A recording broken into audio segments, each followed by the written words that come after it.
We'll call to order the regular board meeting of the Board of Election Commissioners for the City of Chicago.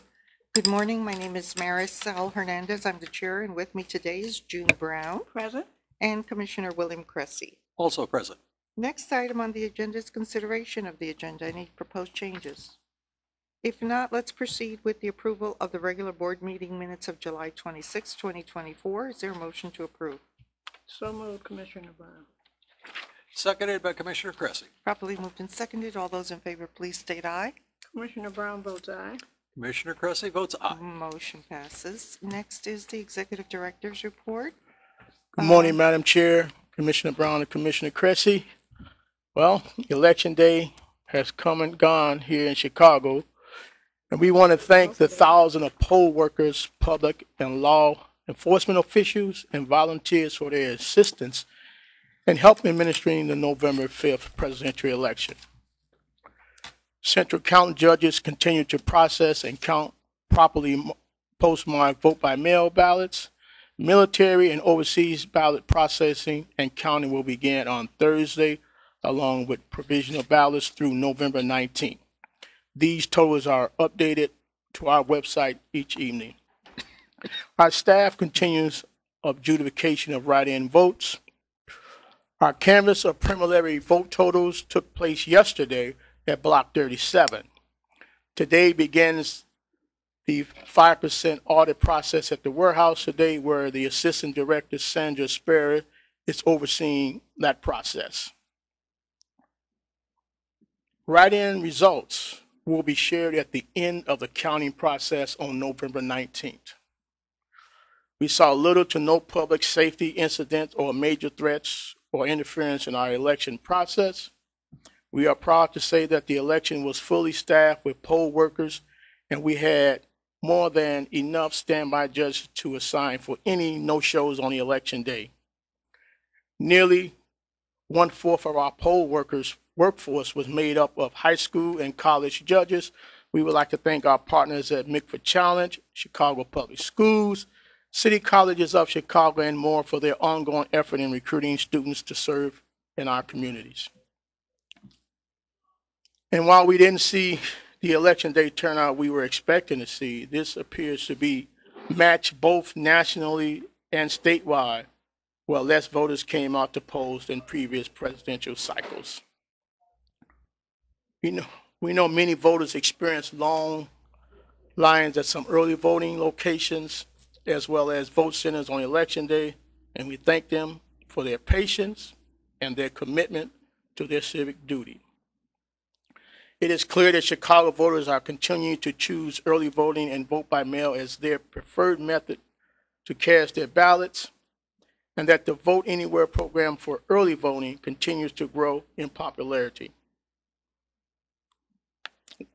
As we head to our budget hearing with the City Council, we hope to discuss with the city ways to, and plans to expand the total of early voting sites towards our 2026 election, as well as retire some of the old sites where voter demand has outgrown the amount of space available. As we wrap up the November 5th presidential election, we begin to look forward to 2025. And with that, on Saturday, April 5th, 2025, we will hold a citywide voter forum at Harold Washington College, where we will welcome voters and community organizations from across the city to provide their feedback on the 2024 Chicago election, new election laws, proposed legislation, and what resources they want to see moving forward. This will be an update to our 2012 voter forum, and we will create a report categorizing the feedback that we will make public. The board is also planning a citywide online survey to be mailed to all registered voters, welcoming their feedback. And as we prepare ahead of next year's mail canvass to all registered voters, we are planning on reaching out to our over 160,000 permanent vote-by-mail roster voters to make sure that their information is updated heading into the 2026 election. So ends my report, Madam Chair. A couple of questions. You mentioned the early voting and the vote by mail. Just as percentages, I know it had been close to like 50% or more doing early voting and vote by mail, and the other half doing precinct voting. What do we have any early numbers on that? No, I don't have any, public relations director. He may have those totals. Max, would you have any? Right now, we're looking under 50% for election day. We might end up somewhere between 46 or 47% for election day, which is uncommon from what we've seen from previous cycles. 2020, obviously, the anomaly, we had 75% of voters showing up before election day, but this will be, for a presidential election, what seems to be one of our smallest amounts of people showing up for election day rather than taking advantage of early voting or vote by mail. Right, and when you say election day, does that include the early voting sites that became vote centers? That's right. So if we break that out, we'd see that even a smaller percentage went to precinct level voting. That's right. Okay, if at some point, if you could get that number, that'd be very interesting. Vote by mail nationwide seems to have been down as opposed to 4 years ago. Are we seeing that in Chicago as well? Comparatively to 2020, where Yeah. we did see about 450,000 vote by mail ballots returned out of 500,000 sent out. That was nearly 40% of people voting by mail for that election. So far, it looks like we're on track to match vote by mail turnout to some of our previous cycles, if not a little bit above. It looks like we're having a high return rate with the over 260,000 vote by mail ballots that went out. I think once we finish catching up this week and we get closer to the end of the counting period, we'll have a much closer look at how the percentages worked out this time. Yeah, I think that's understandable. I'm seeing that around the country. I think it was 4 years ago, people were at home. They were like, nothing better to do. I'll vote by mail and Well, I'll it learn was to the bank bread. COVID. Yeah, it was the That COVID. That's why it's an anomaly, and you can't Right. really, you have to take that out of the whole picture, 2020, and Yeah. look more at 2016. Right, I think we have to look, and I think if we compared 2016 and else, yeah, we're seeing a significant bump in the vote by mail. That's correct, Commissioner. Now, Executive Director Holliday, you mentioned, especially at some of the early voting sites slash, vote centers on election day, that there were some lines. Hopefully, we're going to be addressing that with, say, especially at the ward level early voting sites, maybe some larger facilities. Well, Yeah. yeah, I'd like to know what your plans are for that. So I have the polling place department and our site facilitator Dean Fatigue is looking at larger locations in those areas, as well as reaching out to those elected officials in those areas to see what type of help they can give us as well. But we've started looking for newer locations. I went out to two of the locations. We've outgrown them. We may have been too grown when we went in them, but we have to change them because it was just, like I say, I saw it. It was just really amazing how they waited in line also at these places. But we need larger locations where we can put more machines. Along the same lines, I know there are other jurisdictions, maybe Max can talk about this a bit, that have real-time online reports of wait times at vote centers, and can we maybe consider that so the voters can see, hey, which early voting location, I can go to this one or that one instead. Yeah. They don't have a wait line. Can we be looking into that for the Yes, future? with our new poll book provider, that's an option in the device they have that we're looking to utilize it during our next election. But just a reminder, the poll books through 10X are for the precincts only. We don't use those at the early voting Right. sites. Just for precincts.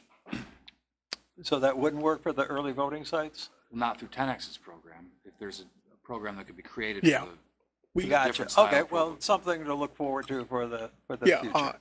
SKU, our poll book laptop provider doing early voting, we can talk with them to see what they can put together, as well as on election day what 10X have. So maybe he can partner with them and they can come up with something for early voting as well. Well, I would suggest, given that we have the time next year, that we get a group of vendors to submit to us to see who does best what we need. And then who gives us the best price based on that, and then move from there. And that yeah, we can do as well, Commissioner Well, Brown. yeah, we have to just make sure we have it in the budget, though. Yes.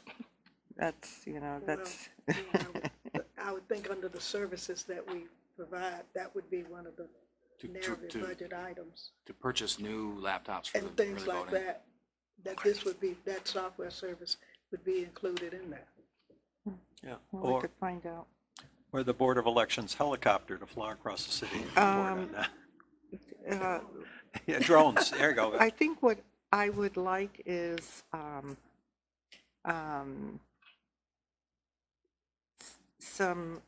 think what we need to do, what you need to do, Charles, is you had a plan, Commissioner, what the plan for, that should be updated every year.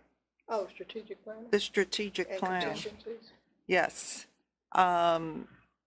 We need, that needs to be updated, because I think the last time it was updated might have been 2 years ago. It might have been older than that, because it's, I know it's being worked on now. No, there's some portions of it that has been updated later than 2 years ago, especially the portion where new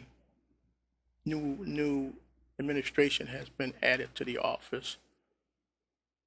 Yeah. Well, I think we need, that has to be totally revamped, and include everything that we've learned in these past few elections, and what needs to be improved. So if you can get that to us once this election is done, so we can review it and see what we can add. I think it's also good to have, in preparation for our community engagement session, it'll be important to have all of that in place so we're able to talk about different things we're planning to do and get more feedback from the community about everything. And I'd like to add to that proposal, because it would be definitely a part of the strategic plan, is that we've also talked about internally the possibility of increasing the numbers of the early voting sites. I think it was 2016 was the first election where early voting happened in Illinois.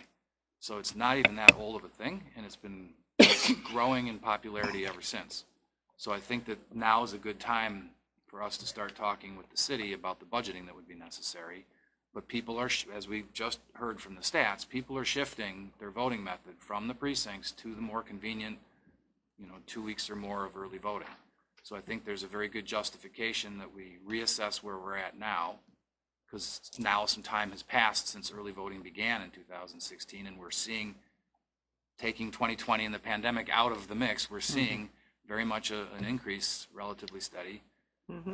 So that's another way to help alleviate the lines, is to help add more sites. Right, and I think we're bringing that up for the budget. Yes, hearing. we are. But one thing, Mr. Holliday, do you have the numbers for that? Because the city council will be asking for Yes. that. We will have that prepared and ready for them. And get Okay, it- broken down by category, Yes, for the What? city council, because I'm sure they're going to want to know yes, we will how have that, it. you divide that, how it breaks down between labor, rentals, all that Software, stuff. equipment, administrative needs. And Well, probably yeah. with the narrative, they probably ask stuff like I do. So Oh, yeah. just And- think of yeah, it. and the question is do we need more touchscreens? Right. if So, we double. yeah, so with that, Madam Chair, we do have a breakdown, and yes, we will need more touchscreens as well. Because right now, we may have right about now, maybe 500 extra from the redistriction, but we're going to need more than the 500. So we Okay. need to give them that projection, and even if you Yes. don't need all of them. Right. And we should Just- get a few more just from, because we're gonna have Right. to do more of the precinct consolidation because we're not near the statutory number yet. Yes. And our clarifying point is, we did first provide the city with those estimates. We expect it to be a bit higher for what 2026 would be, but it came just under $10 million. This was presented both for the 2022 and 2023 budget hearings for our following years. Unfortunately, Chicago City Council underfunded our request and has not moved forward. We do hope that this will be a topic of conversation to our budget hearing for planning for the 2026 elections, since we will not have an election next year. Okay, great. So we have basically the information we need. We just Yes. have to update the numbers a little bit So, That's right. and provide for inflation and whatever additional costs. Okay. Anything else? We have that with the narrative? Yes. Justifications? Okay. Okay. If there are no further questions, then thank you, Mr. Holliday. As you stated, Ms. Aspera is not here. She's taking care of the 5% audit. And so now we'll go to Mr. Bever, our Public Information Director. Good morning, Commissioners. I'll try to keep it brief. It's definitely been a very busy 2 weeks communication-wise, heading up to the election and then immediately after. I think as our conversation's been going right now, it's been very clear we've got out the word about our early voting sites, as well as their function as vote centers on Election Day. I think we, as the Executive Director said, heading up to Election Day, saw similar numbers to what we saw for 2016, and our projections had looked good. Unfortunately, for Election Day, it looked like we did match the larger national and state trends, which less people showed up for Election Day, a little bit harder for us to predict. So we know that that is not something necessarily that voters, they see these lines, they expect a higher turnout. This is something that we do want to, take this data, take this turnout, what people came to our early voting sites and vote centers, and take that directly back to City Council as we prepare for our budget hearing, which will be next Monday, November 18th. I know that's right before the end of our counting period, but we'll be very close to report where our ballots are at and what percentages.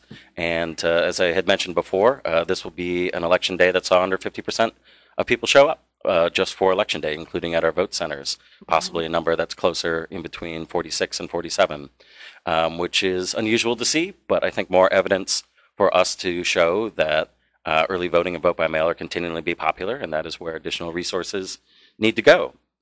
I am looking forward to our 2025 projects now that we have time to put that focus. Once we get past our budget hearings, my attention is now in creating and hosting the voter forum. We have locked down that date for Saturday, April 5th. We'd be happy to invite our community partners to be part of panels as well as sessions.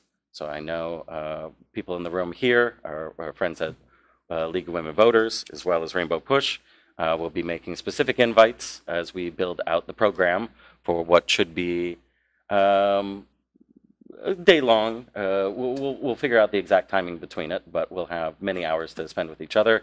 And I am looking forward to this being an opportunity to collect direct voter feedback and data, both through this event as well as a citywide online survey to all registered voters that we plan to email as well as publicize. For people to take advantage of that link. I think this will be additional good information that we can provide both our funders at the City of Chicago and Cook County government as we head into 2026.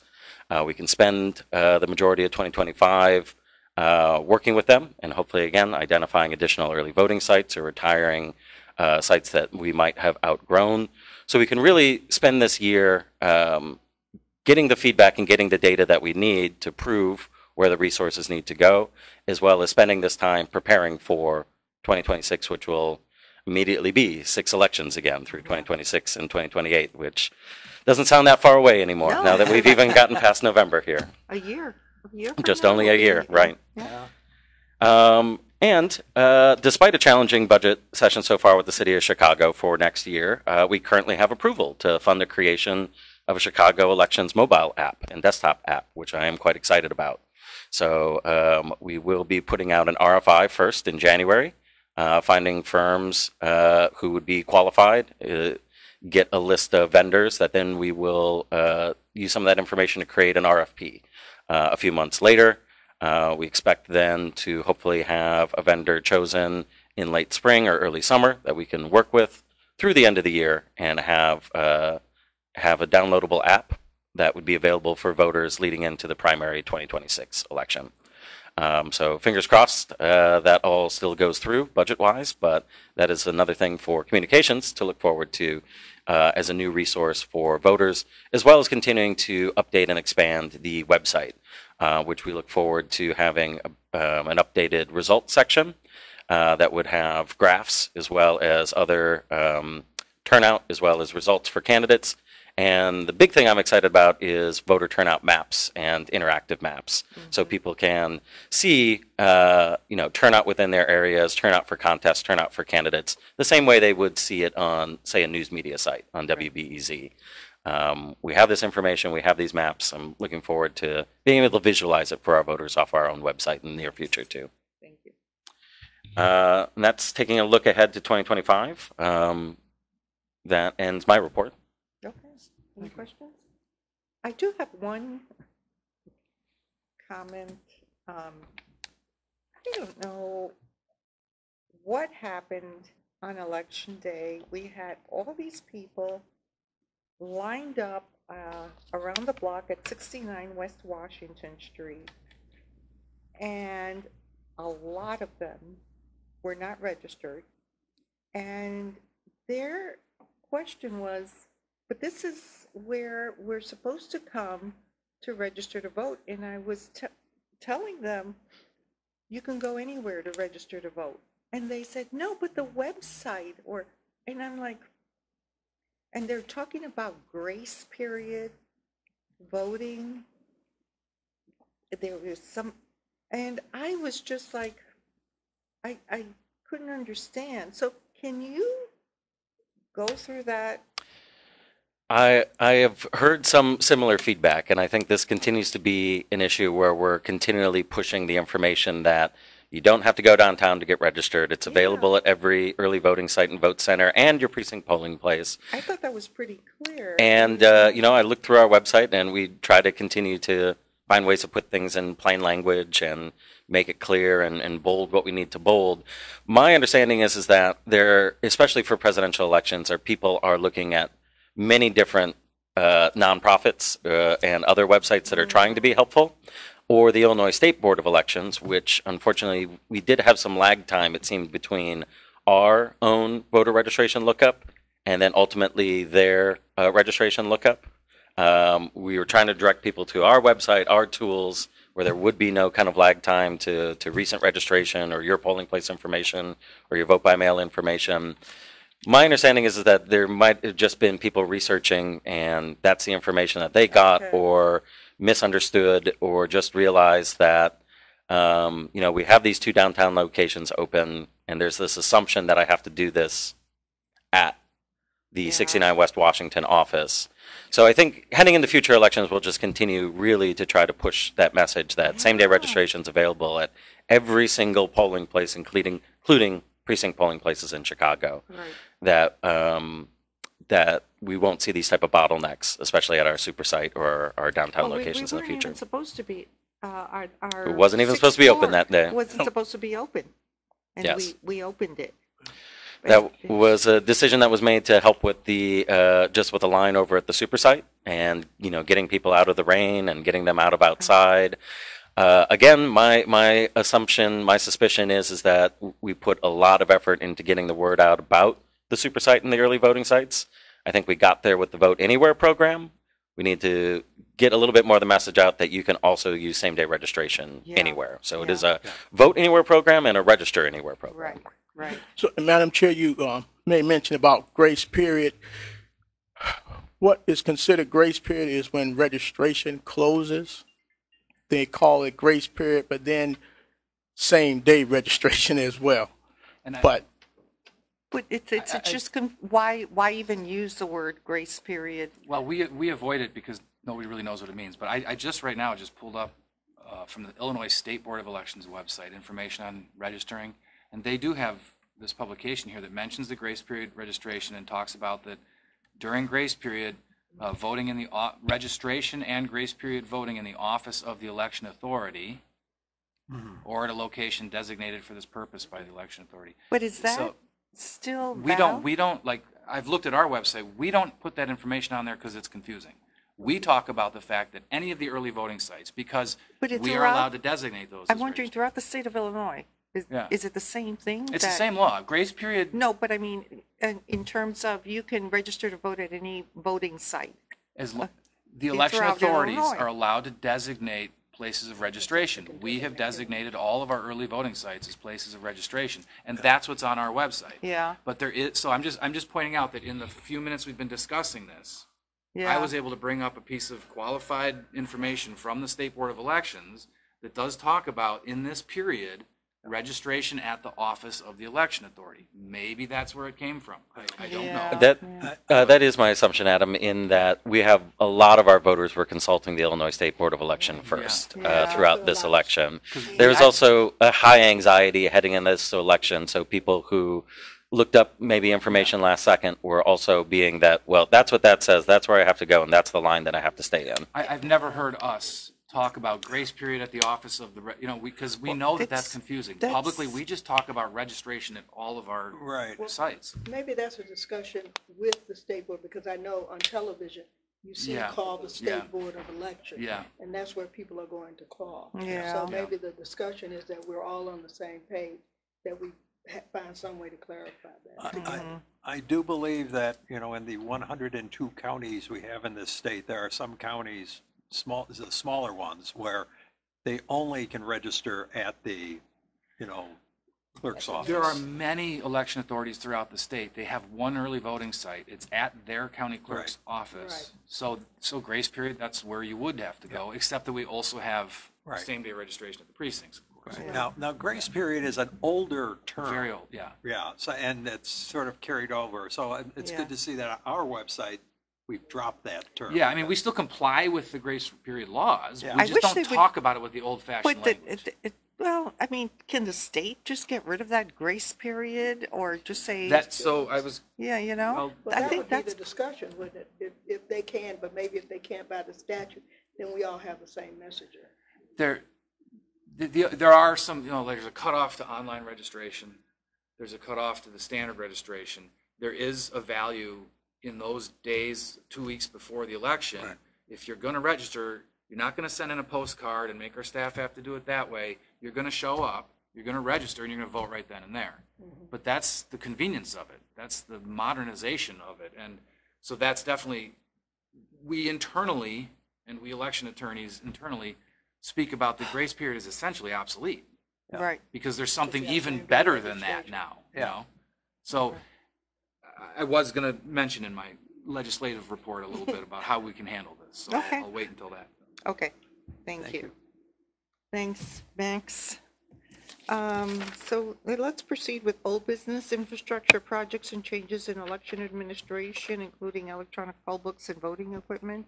Anything additional, Mr. Holliday? nothing additional, but all equipment is being returned to the warehouse and being stripped and prepped. Okay. Legislation, Mr. Lasker. Okay, so they're in a veto session, and just as recently as this morning, I heard from Derek Blada that there are no bills yet introduced and no expectation for bills introduced. He did send the caveat that he's attending a meeting at 11 o'clock this morning. He'll follow up with me afterwards if there are any changes to that. But as for now, there's nothing happening in the veto session for legislation. However, I did want to report to you today that I'm in the process of setting up a meeting with our friends in the AECOI, the Election Commission Officials of Illinois. They have a legislative liaison and lobbyist named Mike Grady. He's very close professionally with our lobbyist, Derek Blada. They work together on a lot of things. Ever since Derek Blada has joined our team, they've also worked. There's a lot of harmony between the legislative needs for us and our other election commissions. So I'm setting up a meeting with the two lobbyists, plus any membership who wants to come from AECOI and from here, so that our two agencies can go through a legislative wish list with our two lobbyists. And then when we get that nailed down, the plan is to take that to the State Board of Elections, where we're in good contact with their administrative leadership. They have their own legislative liaison, and let them know where we're at. So, for example, something that's a statewide concern is this grace period voting, right? We can bring this up to the State Board as a legislative initiative, showing that we have the support of all the commissions. We now have some evidence to suggest that it's just confusing, and we have something better with automatic same-day registration and so forth. So that's the plan as we head into this off-season legislatively. Council, the AC, AECOI. AE, right.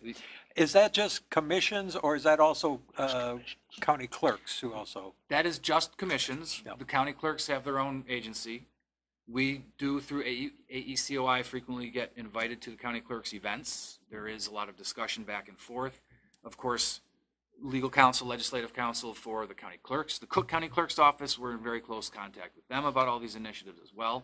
So there is interconnect. That's yeah. what I was getting at. Yeah. Yeah, just as long as we're all fighting the same fight. So when we take this to the State Board leadership is also when we would take it to the county clerks and say that these are our thoughts. Do you have any additions or any concerns? Excellent. So have we fully vetted everything for any and all conflict issues or possibilities within that? With AECO and the other commissions and us?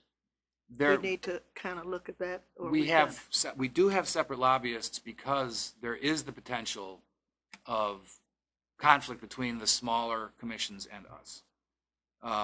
That's known. We discussed that as an agency. There have been legislative initiatives that we've put forward that we suggest in counties of 3 million or more, because it would be very helpful for us. For example, we wanted to be able to have our early voting sites stay open on election day, but they wanted to make sure that they would only have to have one. And so now in counties of 3 million or more, you have to have at least two. So that's a part of what's going to happen here. That's basically one of the main reasons that we're meeting together, is to see what we're on the same page about and to see what kind of conflicts there might be. In which case, if there's a conflict, we've got two separate lobbyists. Mhm. Okay, Excellent. Thank you. thank Thank you. you. Anything else, Mr. Lasker? No, thank you. Not that. Okay, thank you. We have new business. We have a legal services agreement with Burns Nolan LLP for representation in matter 2024 COEL 18 and all related appeals with a fee of $295 per hour and a durational term beginning on October 31st, 2024 and continuing through the conclusion of the litigation unless terminated sooner. So moved, Commissioner Brown. Seconded by Commissioner Cressy. Probably moved and seconded. All those in favor, please state aye. Commissioner Brown votes aye. Commissioner Cressy votes aye. Motion passes. Next, we have, now, Mr. Lasker, can we take B and C together?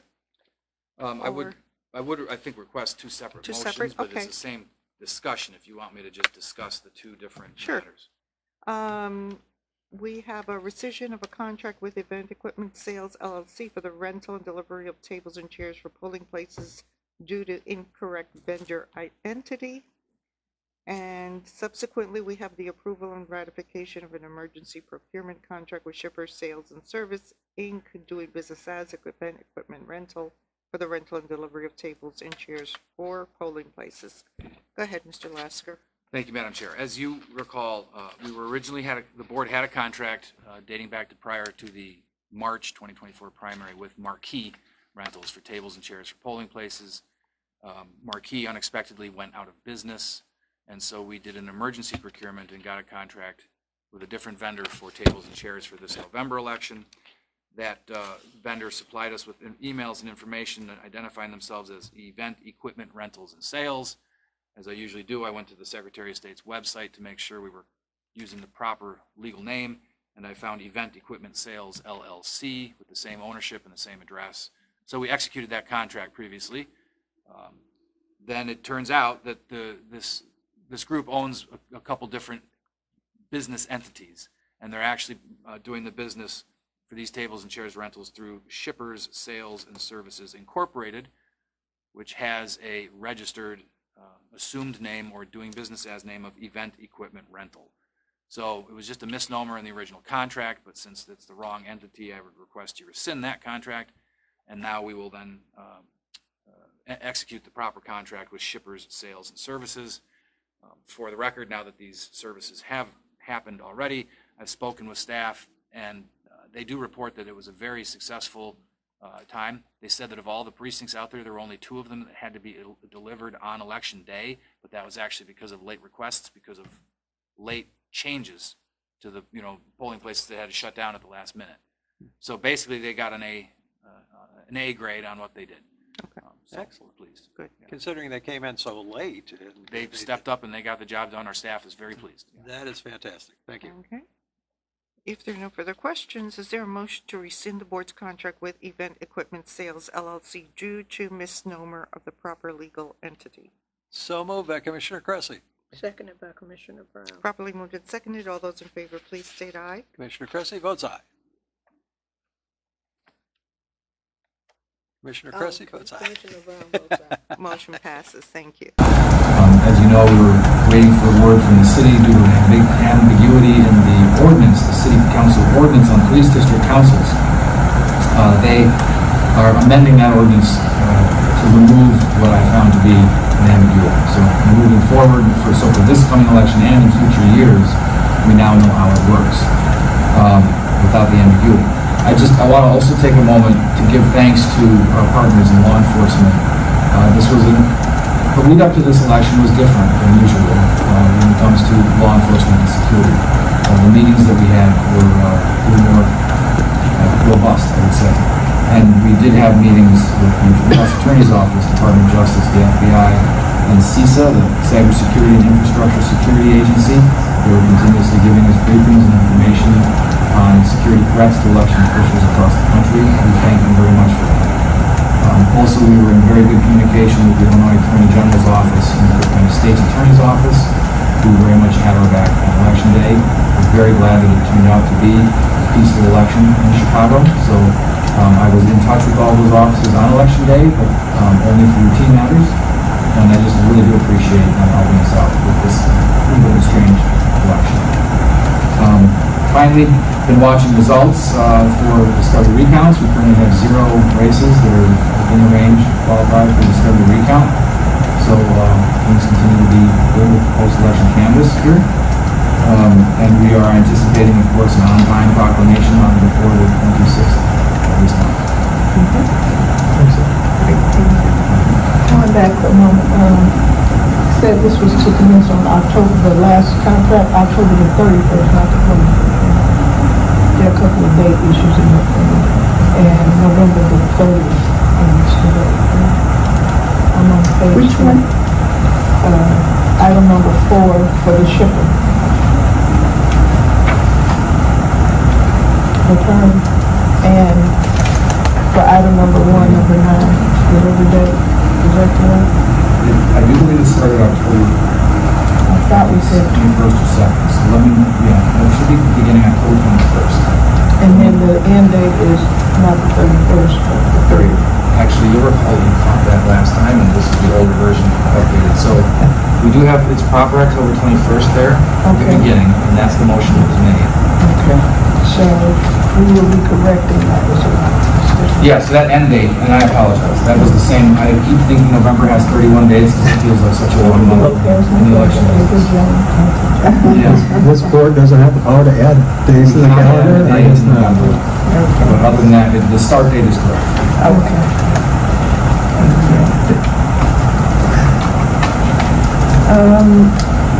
Let's see, then we'll proceed, if you're done, right? Yes, thank you. With the financial report, we have a balance sheet and voucher listing for the City of Chicago 2024 appropriation number 24-06 dated November 12, 2024 in the amount of $832,823.06. Is there a motion to approve? So moved by Commissioner Cressy. Seconded by Commissioner Brown. Properly moved and seconded. All those in favor, please state aye. Commissioner Cressy votes aye. Commissioner Brown votes aye. Motion passes. We also have a balance sheet and voucher listing for the County of Cook, a 2024 appropriation number 24-06 dated November 12, 2024, in the amount of $3,166,928.73. Is there a motion to approve? So moved, Commissioner Barrow. Seconded, Commissioner Pressley. Properly moved and seconded. All those in favor, please state aye. Commissioner Barrow votes aye. Commissioner Pressley votes aye. Motion passes. Next is public comment. Do we have any requests for, Betty? Sure. No.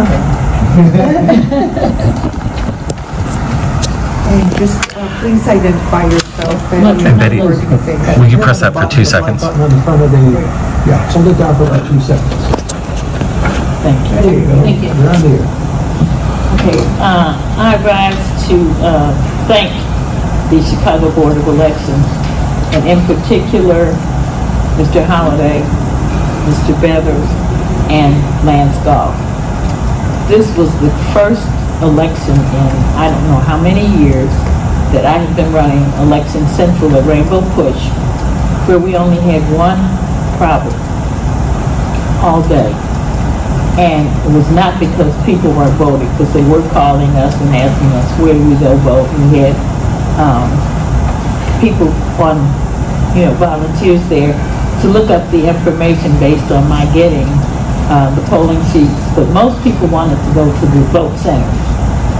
And that was a good thing, because they wanted to go mother and daughter and father and son, even though they lived in these different precincts. And we had explained that over and over in our broadcast, that you can go to the early voting sites and you don't have to live in the same precinct. And I always use Reverend Jackson and his son Jonathan as an example.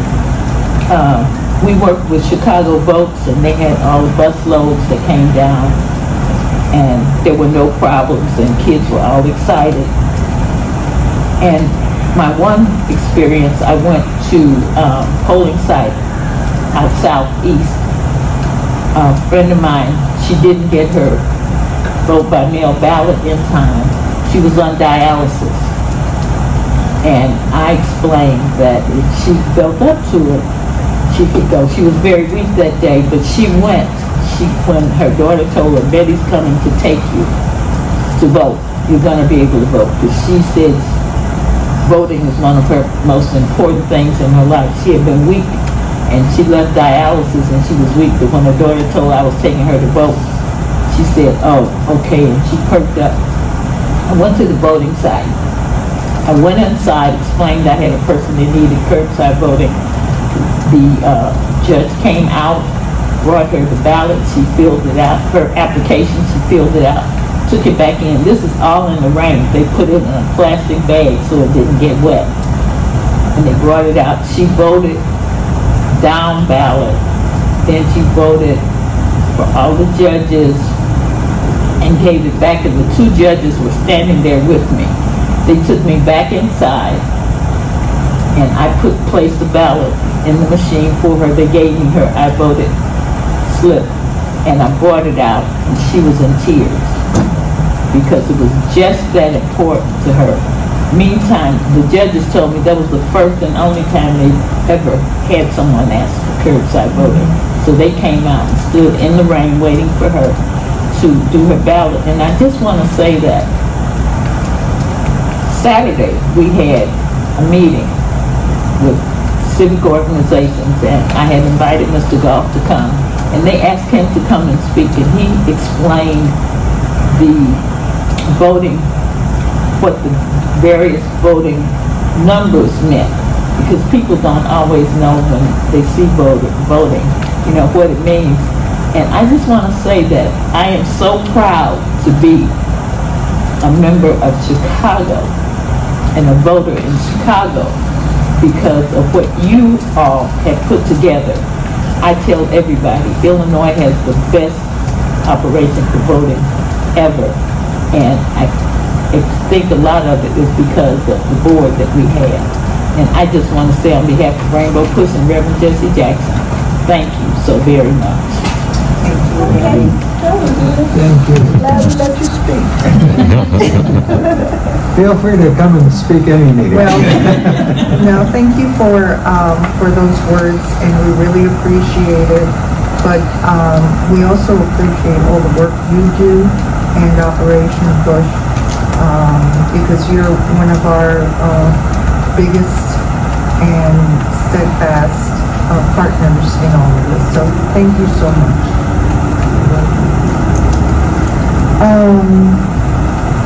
There is no further request for a public comment. Is there a need for executive session, Mr. Lasker?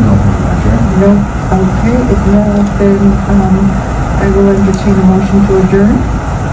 So moved by Commissioner Cressy. Seconded by Commissioner Brown. Properly moved and seconded. All those in favor, please state aye. Commissioner Cressy votes aye. Commissioner Brown votes aye. Motion passes and we're adjourned. Thank you.